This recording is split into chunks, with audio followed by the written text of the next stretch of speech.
আজকে ভিডিওতে আমরা আলোচনা করব কবুতর কেনার আগে কি কি বিষয়ে জানা উচিত এবং কোথা থেকে কবুতর কিনা উচিত সেই সম্বন্ধে আজকে ভিডিওতে আমরা বিস্তারিত কয়েকটি টপিক নিয়ে আলোচনা করব। তাই সবাই ধৈর্য সহকারে সম্পূর্ণ ভিডিও জুড়ে আমাদের সাথেই থাকবেন। আর ভিডিও শুরু করার আগে একটা কথা না বললেই নয়, আপনি যদি আমার ইউটিউব চ্যানেলে নতুন দর্শক হয়ে থাকেন তাহলে অবশ্যই কৃষি ব্লগ ইউটিউব চ্যানেলটি সাবস্ক্রাইব করে পাশে থাকা নোটিফিকেশন বেল আইকনটি অল সিলেক্ট করে রাখবেন, যাতে আমরা পরবর্তীতে যে ভিডিও আপলোড দিই সবার আগে আপনার কাছে পৌঁছে যায়। আর যারা অলরেডি কৃষি ব্লগ ইউটিউব চ্যানেলটি সাবস্ক্রাইব করে দিয়েছেন তাদেরকে অসংখ্য অসংখ্য ধন্যবাদ। তার বেশি কথা না বাড়িয়ে চলুন মূল ভিডিও শুরু করা যাক। আসসালামু আলাইকুম এভরিওয়ান, আমি আসান কৃষি ব্লগ ইউটিউব চ্যানেলের আরেকটা ভিডিওতে আপনাদের সবাইকে অসংখ্য অসংখ্য ধন্যবাদ। ভিউয়ার্স, আজকে ভিডিওতে আমরা আলোচনা করব কবুতর কেনার আগে কি কি বিষয়ে আপনাদের জানা খুবই গুরুত্বপূর্ণ এবং কোথা থেকে কবুতর কেনা উচিত সে সম্বন্ধে আজকে ভিডিওতে আমরা আলোচনা করব। তাই ভিডিও স্কিপ না করে সম্পূর্ণ ভিডিও দেখতেই থাকেন। নাম্বার 1, প্রথমে আপনি যেই কাজটি করবেন কবুতর কেনার আগে অবশ্যই কবুতরের গড় তৈরি করে নেবেন।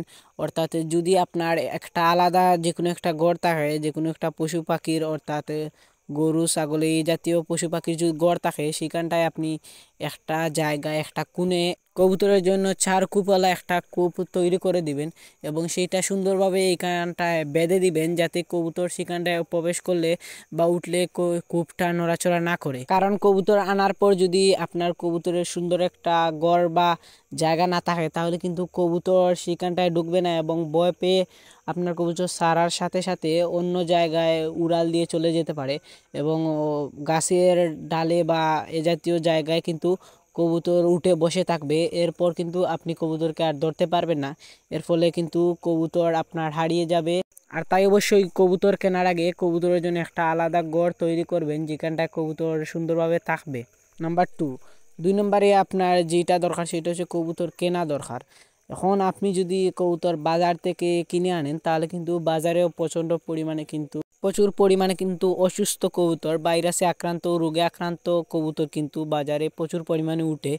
এর ফলে আপনি যদি বাজার থেকে কিনে আনেন কবুতর তাহলে কিন্তু আপনি 100%-এর মধ্যে 80%ই কিন্তু আপনি অসুস্থ কবুতর বাড়িতে নিয়ে আসতে পারেন। এর ফলে আপনার কবুতর কিন্তু ডিম বাচ্চা করবে না এবং অসুস্থ থাকার কারণে কবুতর বাঁচবে কিনা সেটার গ্যারান্টি আপনি বাজার থেকে কিনে আনলে পাবেন না।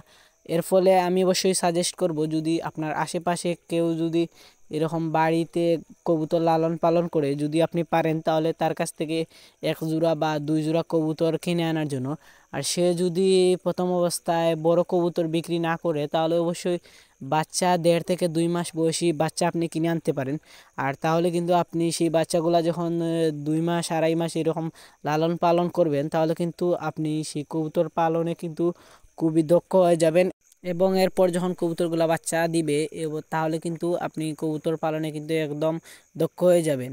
নাম্বার 3, ভুলেও আপনি প্রথম অবস্থায় বিদেশি জাতের কবুতর কিনে এনে কিন্তু লালন পালন করতে যাবেন না। কারণ বিদেশি জাতের কবুতর যদি আপনি প্রথমেই নিয়ে আসেন তাহলে কিন্তু সেই কবুতরে অনেক বেশি রোগ হয়। আর যদি আপনি কবুতর পালনে দক্ষ না হন আর তাহলে এই রোগে আক্রান্ত কবুতরগুলোকে কিন্তু আপনি ট্রিটমেন্ট করতে পারবেন না। এর ফলে কিন্তু আপনার এই এত টাকা দামের কবুতর কিন্তু মারা যেতে পারে। এর ফলে কিন্তু আপনি ক্ষতির সম্মুখীন হবেন। তাই প্রথমে আপনি চেষ্টা করবেন দেশি জাতের কবুতর এনে পোষার জন্য, তাহলে কিন্তু আপনি কবুতর পালা শিখে যাবেন। আর এই দেশি কবুতর কিন্তু রোগ অনেক কম হয় আর বিদেশি জাতের কবুতরে কিন্তু রোগ অনেক বেশি হয়। আর যখনই আপনি দেশি জাতের কবুতর পুষে কিন্তু দক্ষ হয়ে যাবেন তাহলে কিন্তু আপনি বিদেশি জাতের কবুতর নিয়ে আসে কিন্তু পুষতে পারবেন। নাম্বার 4, 4 নম্বরে আপনি যেটা করবেন কবুতর আনার পর সেই কবুতরকে কিন্তু পর্যাপ্ত পরিমাণে খাবার দিবেন। আর তা না করে যদি আপনি কবুতরকে খাবার দাবার কম দেন তাহলে কিন্তু কবুতর আপনার এখানটায় থাকবে না এবং কবুতর কিন্তু অন্য জায়গায় কিন্তু চলে যেতে পারে। আর তাই অবশ্যই কবুতর আনার পর কবুতরকে পর্যাপ্ত পরিমাণে খাবার দাবার দিবেন এবং যেই জায়গায় কবুতর থাকে সেই জায়গার আশেপাশে খাবার দেওয়ার চেষ্টা করবেন।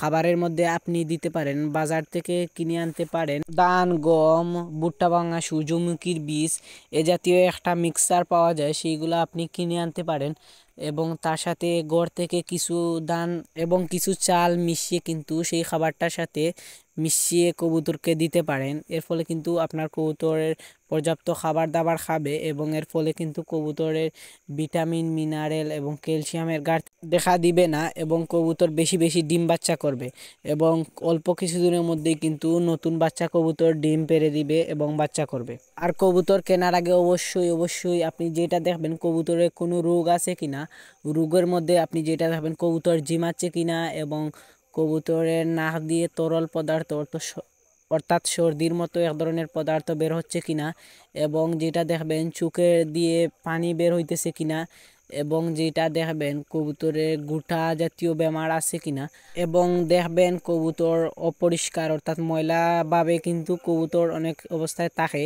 আর এই জাতীয় কবুতর আনা থেকে আপনি বিরত থাকবেন এবং কবুতরের পিছন সাইড দিয়ে মল লেগে আছে কিনা এবং যেটা দেখবেন সেটা হচ্ছে কবুতরের মল দেখবেন কবুতর এক ধরনের সবুজ পায়খানা করতেছে কিনা, পাতলা পায়খানা করতেছে কিনা, এই জাতীয় পায়খানা দেখলে সেই কবুতর আনা থেকে আপনি বিরত থাকতে পারেন। আর এই জাতীয় সমস্যা যদি না হয় তাহলে কিন্তু আপনি কবুতর আনতে পারেন। আর এই সমস্ত রোগ দেখা দিলে আপনি সেই কবুতর আনা থেকে বিরত থাকতে পারেন। তা না হলে কিন্তু আপনার কবুতর অসুস্থ হয়ে যেতে পারে এবং এর ফলে আপনি যেহেতু নতুন কবুতর পালতেছেন এর ফলে কিন্তু আপনি সেগুলোকে সঠিকভাবে ট্রিটমেন্ট করতে পারবেন না এবং এর ফলে আপনার কবুতর মারা যাবে। আর এই ছিল ভিডিও। যদি ভিডিওটা ভালো লাগে অবশ্যই লাইক করবেন। আর পরবর্তী ভিডিও কী টপিকে দেওয়া উচিত আপনার মূল্যবান মতামত আমাদেরকে কমেন্ট করে জানাতে পারেন। আর যদি ভিডিওটা থেকে কোনো ইনফরমেশন পেয়ে থাকেন আপনাদের বন্ধুদের কাছে শেয়ার করতে পারেন। আর আপনি যদি আমার ইউটিউব চ্যানেলে নতুন দর্শক হয়ে দেন তাহলে অবশ্যই সাবস্ক্রাইব করে পাশে থাকা নোটিফিকেশন বেল আইকনটি অল সিলেক্ট করে রাখবেন যাতে আমরা পরবর্তীতে যে ভিডিও আপলোড দিই সবার আগে আপনার কাছে পৌঁছে যায়। আর যারা অলরেডি কৃষি ব্লগ ইউটিউব চ্যানেলটি সাবস্ক্রাইব করে দিয়েছেন তাদেরকে অসংখ্য ধন্যবাদ। আর যারা ফেসবুক পেজ থেকে ভিডিওটি দেখতেছেন তারা অবশ্যই ফেসবুক পেজটি ফলো করে আমাদের সাথেই থাকবেন। আজ এ পর্যন্তই, দেখা হবে অন্য কোনো দিন অন্য কোনো ভিডিও। ততক্ষণ পর্যন্ত সবাই সুস্থ থাকবেন, ভালো থাকবেন। আজকে বিদায় নিচ্ছি, আল্লাহ হাফেজ। Thanks for watching.